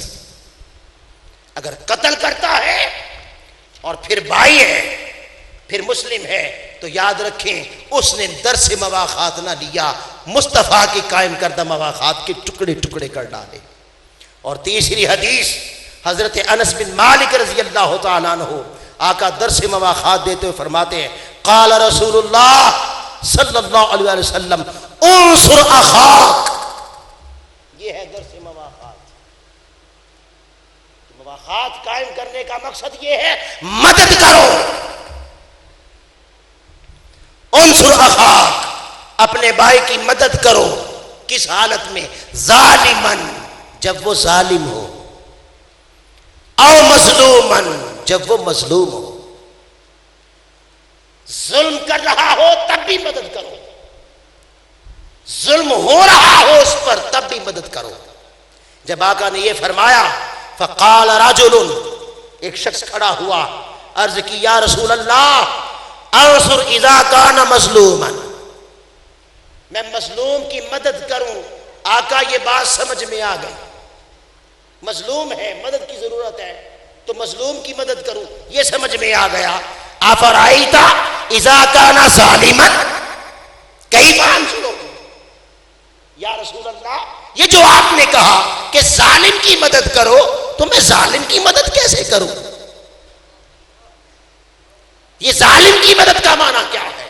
اس کے ظلم میں شریک ہو جاؤں؟ ہائے ہائے، آقا نے ظالم کی مدد کیا بتائی، اور درس مواخات کیا ہے، اور اخوت کا معنی کیا ہے۔ آقا نے فرمایا قال تحجزہ او تمنعہ، ظالم کی مدد یہ ہے جب اس کے ظلم کے ہاتھ بڑھے تو ہاتھ پکڑ کے ظلم کے ہاتھ روک دو، اور اگر معاشرے میں کوئی شخص ظالم کے ظلم کے خلاف آواز بلند کرتا ہے، اس کے بڑھتے ہوئے ظلم کو روکتا ہے، اور خالی گھر بیٹھ کے اسے بددعائیں نہیں دیتا، پریکٹیکلی میدان میں آ کر تحجزہ اپنے ہاتھوں سے پکڑ کے روکتا ہے، تو جہاں اس کا یہ معنی ہے کہ وہ قوم کو اس کے ظلم سے بچانا چاہتا ہے، وہاں اس کا مصطفیٰ نے ایک معنی یہ بھی بیان کیا، اس ظالم کی بھی مدد کر رہا ہے تاکہ اس کا ظلم رک جائے۔ جب اس کا ظلم رک جائے گا وہ جہنم کی آگ سے بچ جائے گا، جب اس کا ظلم رک جائے گا وہ اللہ کی نافرمانی سے بچ جائے گا۔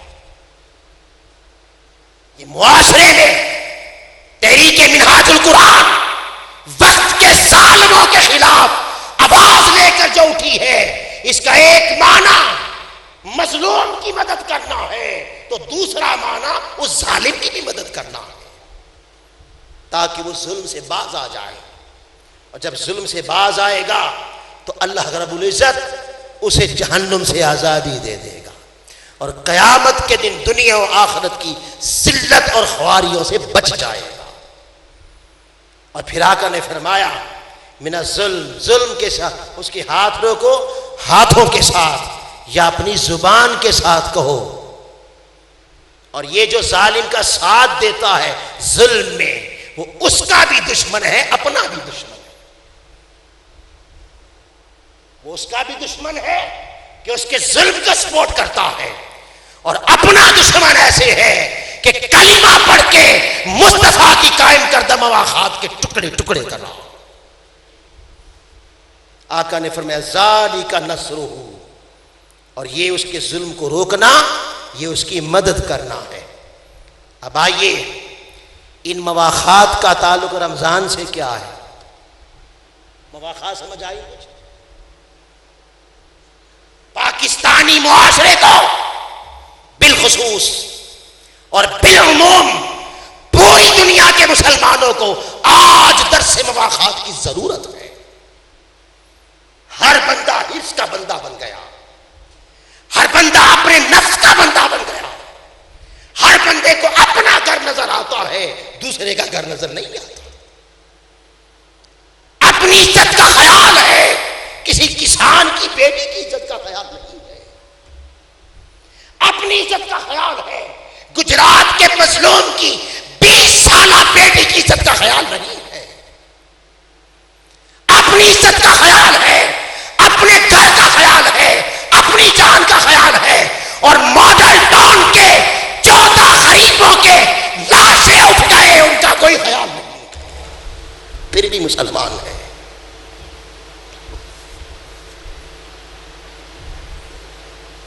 لوگوں مسلمان بنو, کونوا عباد اللہ اخوانا. مصطفیٰ کہہ رہے اللہ کے بندو بھائی بھائی بنو. اللہ کے بندو دوسروں کے درد کو سمجھو. اللہ کے بندو جس کے بچے یتیم ہو گئے انہیں دیکھو, اس ظالم کو نہ دیکھو. جس کے گھر کا چولہا بند ہو گیا اسے دیکھو. اور جس کے باپ کا سایہ اس کے سر سے اٹھ گیا اسے دیکھو. اور جس بیوہ کا ساگ لٹ گیا اسے دیکھو. اور جس بہن کا بھائی قتل ہو گیا اسے دیکھو. اور جس ماں کی گود اجڑ گئی اس ماں کو دیکھو.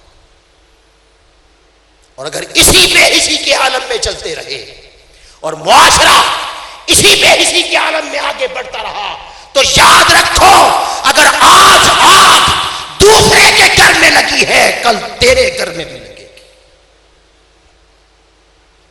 اس کل سے ڈر جاؤ,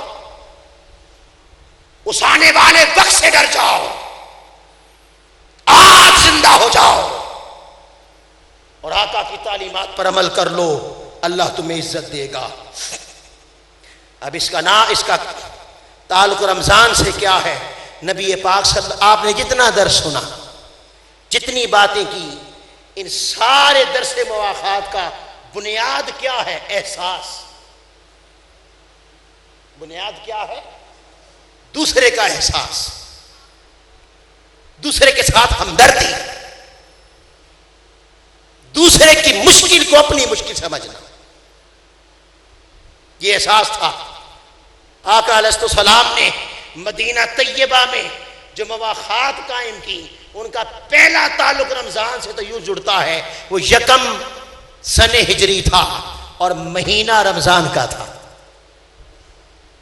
رمضان میں قائم کی, اور ان میں آگے بہت کچھ ہے, میرے پاس وقت کم ہے, وہ ایک لمبی تفصیل ہے, مگر اس مواخات کی بنیاد کیا تھی؟ احساس تھا, ہمدردی تھی. جب آقا نے اپنی تبلیغ کا مرکز اور اپنے مشن کے آگے بڑھنے کا مقصد, تحریک کا مقصد, اب تحریک کا مرکز مدینہ کو بنایا مکہ کو چھوڑ کر, جب مکہ کے حالات سازگار نہ رہے تبلیغ اسلامی اور انقلاب اسلامی کے لیے, تو حضور علیہ السلام مدینہ آ گئے. جب مدینہ آئے تو صحابہ بھی ہجرت کر کے آئے. اب وہ جو مہاجر ہو کے صحابہ آئے تھے وہ اپنا مال, دکانیں, کاروبار, نوکریاں سب کچھ چھوڑ کے آ گئے تھے, اور مدینہ میں آ کر غریب الوطن تھے, دیار غیر میں آئے تھے. وہ مکے کے مسلمان تھے. جو مدینے میں مسلمان تھے انہیں انصار کہتے ہیں, مددگار. ان میں ایک انصاری حضرت سعد بن ربیع رضی اللہ تعالیٰ عنہ ہے. درس کیا؟ احساس کا, درد مندی کا. سعد بن ربیع یہ انصاری تھے, اور عبد الرحمن بن عوف یہ مہاجر تھے.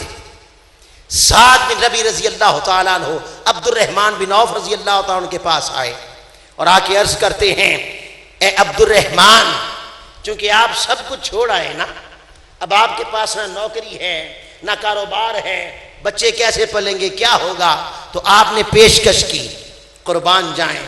عرض کی میرے پاس 2 باغ ہیں, ایک آپ لے لیں. اب ایک یہ ہے باغ لے لیں. احساس دیکھیں احساس کیا ہے اور مواخات کا درس کیا ہے. ایک تو فرمایا نا باغ ایک آپ لے لیں, پھر یہی نہیں کہا باغ لے لیں, ساتھ کہا جو آپ کو پسند آئے وہ لیں. دوسرے کی پسند کا احساس.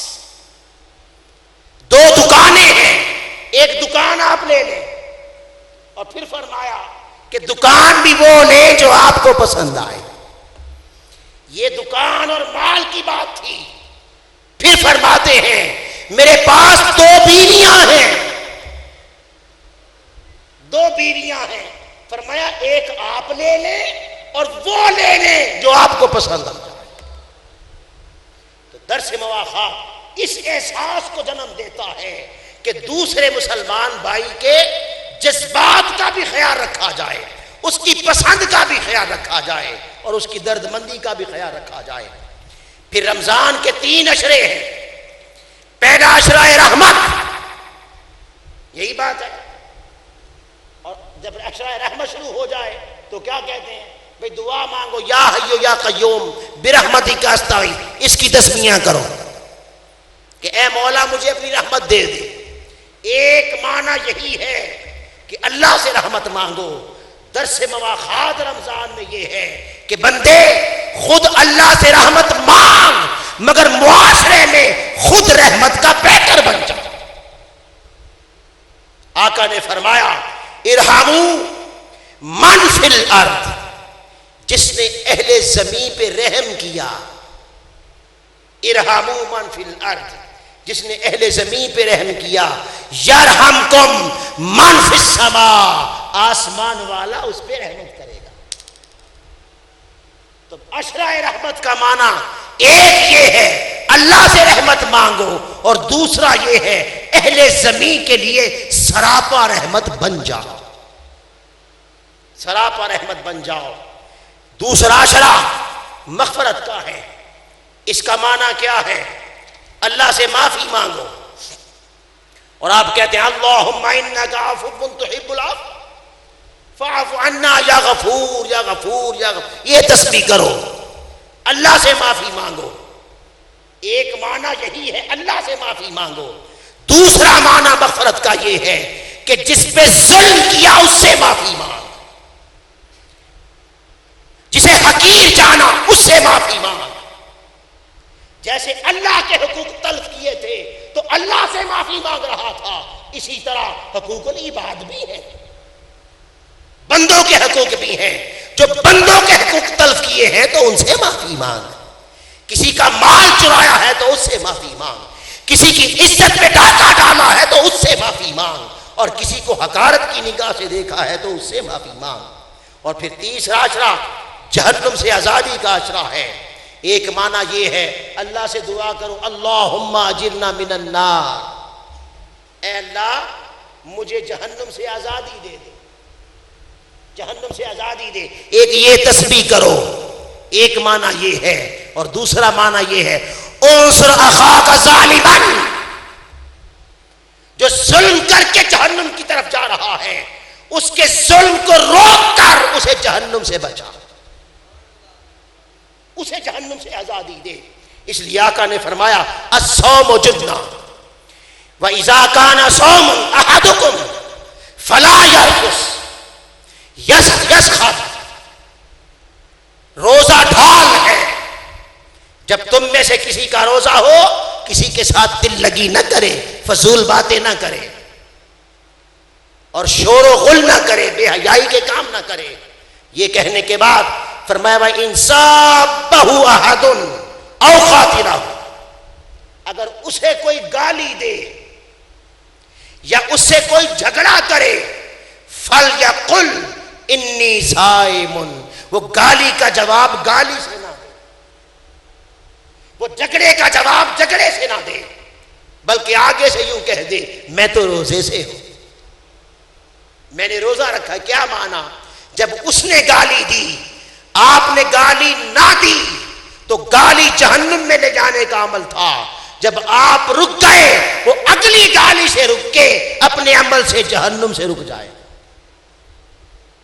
فساد اور قتل کرنا, لڑائی کرنا جہنم کا عمل تھا.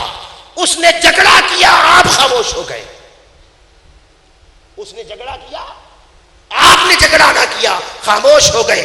جھگڑا جہنم کی طرف سے لے جا رہا تھا, آپ خاموش ہوئے, وہ جھگڑے سے رکا, گویا آپ نے اس کو بھی جہنم سے آزادی عطا کر. ایک معنی یہ ہے. پھر روزہ خاص اللہ کی عبادت ہے. روزہ کس کے لیے ہے؟ اللہ کے لیے.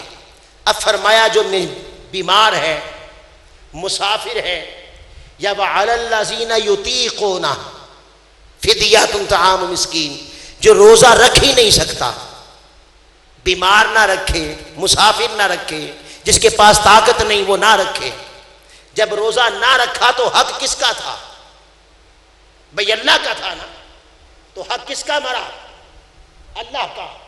مگر اللہ پاک نے فرمایا حق تو میرا مرا ہے، مگر سن درس مواخات یہ ہے کہ میرا حق مرا ہے، جا بھائی کو کھانا کھلا دے، میں اپنا حق معاف کر دوں.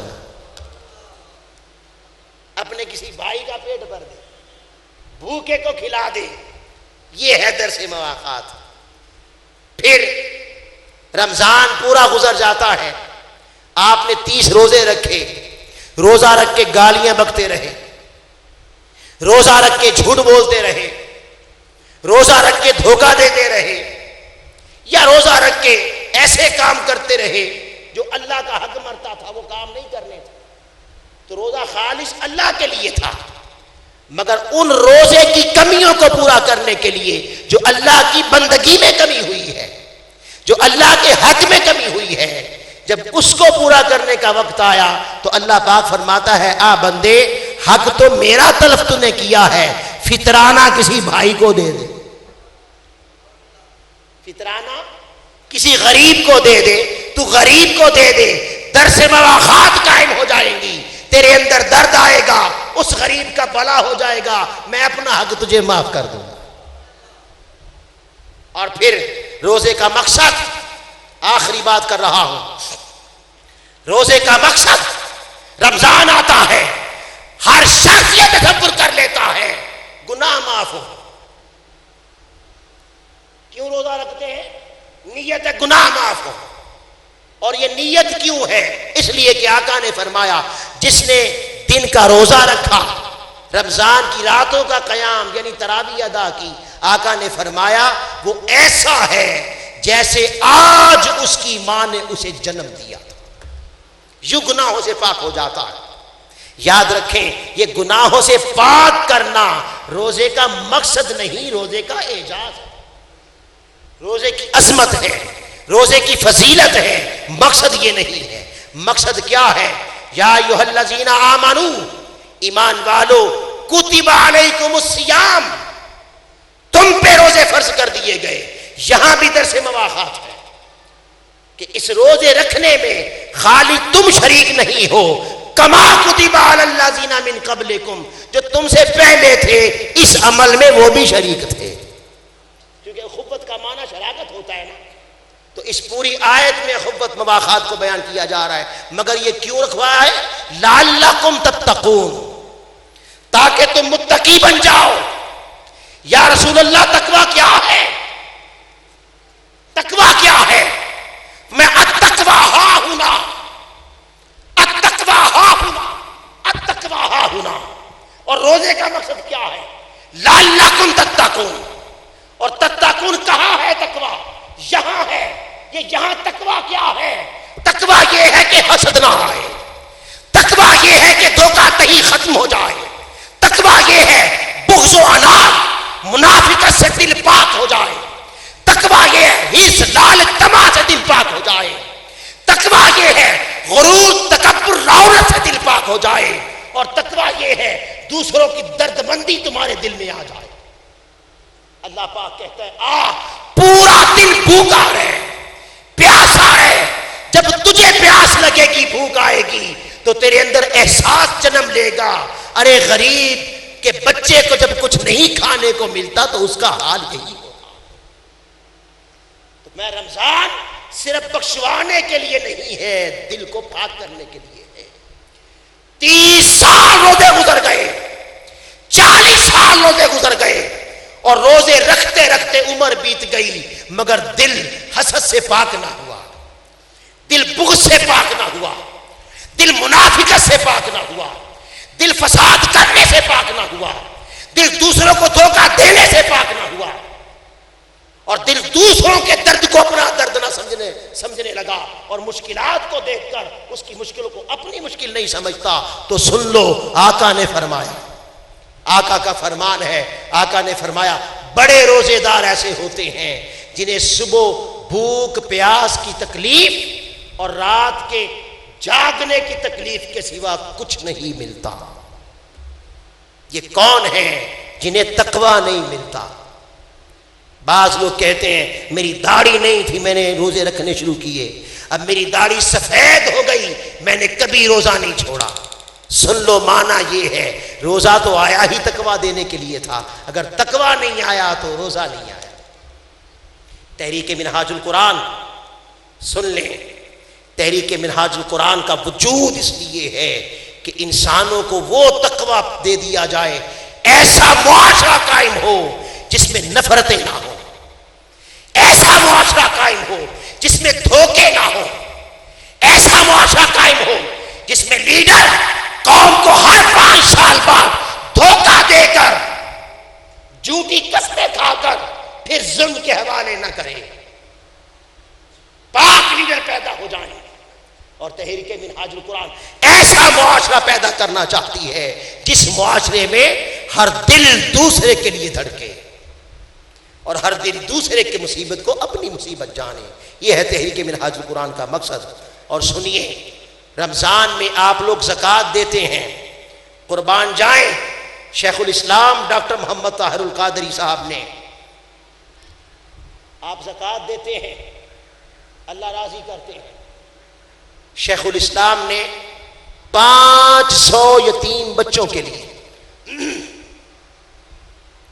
ایک جگہ بنائی، پناہ گاہ بنائی، اس کا نام یتیم خانہ نہیں رکھا، کیونکہ یتیم خانہ نام رکھنے سے ہی آنے والے بچے کی صلاحیتیں مر جاتی ہیں۔ وہ کہتا ہے میں تو لوگوں کے ٹکڑوں کو پلتا ہوں، وہ خود کو معاشرے کا ایک کامل اور معاشرے کی تعمیر کرنے والا فرد نہیں سمجھتا۔ شیخ الاسلام نے بنایا یتیم خانہ مگر نام رکھا آغوش، جیسے باپ کی آغوش، جیسے ماں کی آغوش، اور اس میں 500 یتیم بچوں کو اس میں کفالت کی جا رہی ہے۔ جائیے دیکھیے، ان کا رہنا دیکھیے، ان کا کھانا دیکھیے، ان کا پینا دیکھیے۔ اگر کسی بڑے رئیس اور بڑے امیر کبیر بندے کے بچے کے برابر نہیں ہے تو خدا کی عزت کی قسم اس سے کم بھی نہیں۔ بہترین کفالت کی جاتی ہے، بہترین رہائش ہے، بہترین کھانا ہے، بہترین پینا ہے۔ آپ اس بچے سے جا کے پوچھیں کہ بیٹا کیا بنو گے، وہ دوسرے ہی ماں اس بات کو بھول جاتا ہے کہ میں یتیم ہو گیا، بلکہ وہ خود کو معاشرے کا ایک اچھا فرد بنانے کے لیے تیار ہو جاتا ہے۔ اور آپ اس سے پوچھیں آپ کیا بنیں گے، کوئی کہے گا ڈاکٹر بنوں گا، کوئی کہے گا انجینئر بنوں گا۔ یتیم خانوں کے بچے ایسا سوچ بھی سکتے ہیں؟ یہ شیخ الاسلام آپ کی فراست ہے کہ آپ نے یتیم خانہ نام نہیں رکھا۔ اور دوسرا بنایا بیت الزہرا، فاطمہ کا گھر، آیا سیدہ کائنات کا گھر، بیت الزہرا، زہرا کا گھر۔ اس میں 500 یتیم بچیاں زیر کفالت ہیں، اور ان بچیوں کی اچھی تعلیم ہے، اچھا رہن سہن ہے اور اچھی تربیت دی جا رہی ہے۔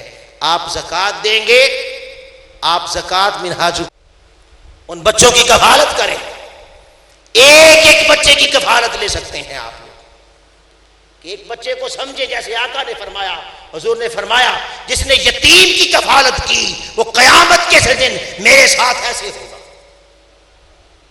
جیسے میرے جنت میں میرا ہمسایہ ہوگا۔ ایک ایک بچے کی کفالت کر سکتے ہیں۔ منہاج القرآن کو زکوٰۃ دیں۔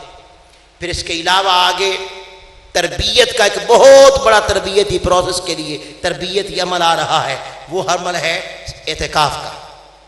الحمدللہ روئے زمین پر حرمین شریفین کے بعد سب سے بڑا اعتکاف اور تربیت کا مرکز اللہ رب العزت نے روئے زمین پر بھی یہ شان اور یہ عظمت منہاج القرآن کو عطا فرمائی۔ شیخ الاسلام کی تربیت ہے، ان کی صحبت میں بہت سارے لوگ آ کر بیٹھتے ہیں، وہاں اعتکاف کریں، تربیت لیں۔ اللہ تعالی ہم سب کا حامی و ناصر ہو۔ باہر سٹال لگا ہے، اس سٹال میں شیخ الاسلام کی کتابیں ہوں گی، اور اس کے علاوہ ممبر فارم پڑے ہیں، منہاج القرآن کے ممبر بنے۔ آؤ اس تحریک کو مضبوط کرو تاکہ اچھا معاشرہ قائم ہو، اس کے کارکن بنو، اس کے رفیق بنو، رفاقت سازی کرو۔ میں مبارکباد دیتا ہوں اپنی ویمن لیگ کی باجیوں کو جو 5 دن سے اس 5 دن انشاءاللہ رفاقت سازی کا عمل جاری رکھے ہوئے ہیں، اور یاد رکھیں انشاءاللہ ہم اپنی منزل پر پہنچیں گے، اس لیے کہ اسلام کی بیٹی سیدہ سکینہ اور سیدہ زینب کی سنت ادا کرنے کے لیے آج میدان کارزار میں اتر آئی ہے۔ اور جب اسلام کے بیٹے کے ساتھ اس کی بہن اسلام کی بیٹی کھڑی ہو جائے تو دنیا کی کوئی طاقت انہیں منزل پر پہنچنے سے نہیں روک سکتی۔ انشاءاللہ ہم کامیاب ہوں گے۔ اللہ میری بہنوں کو اپنی عزت دے۔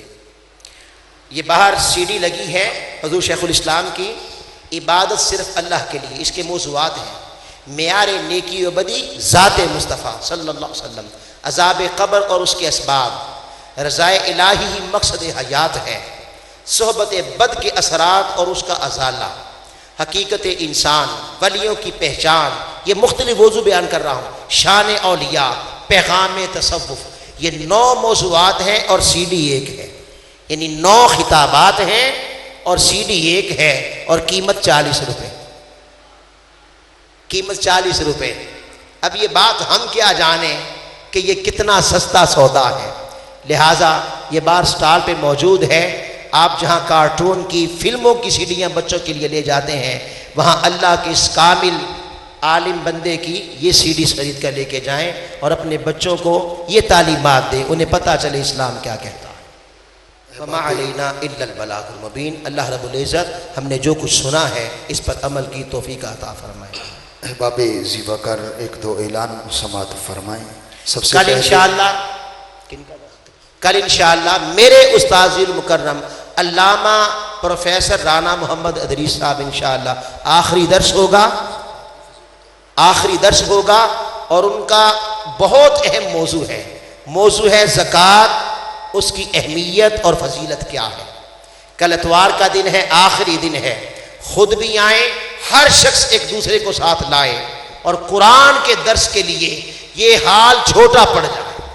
قرآن سے آپ کا تعلق ایسا ہو کہ درس قرآن کی محبت میں اتنا دعوت دیں، میری بہنیں دیں، ایک بہن کو نئی کو بلائیں، اور کل منہاج القرآن کی پوری انتظامیہ کو یہ فکر پڑ جائے کہ آنے والے مصطفیٰ کے غلام اتنے آ گئے ہیں، اب ان کے لیے دوسری جگہ کا ارینج کیا جائے۔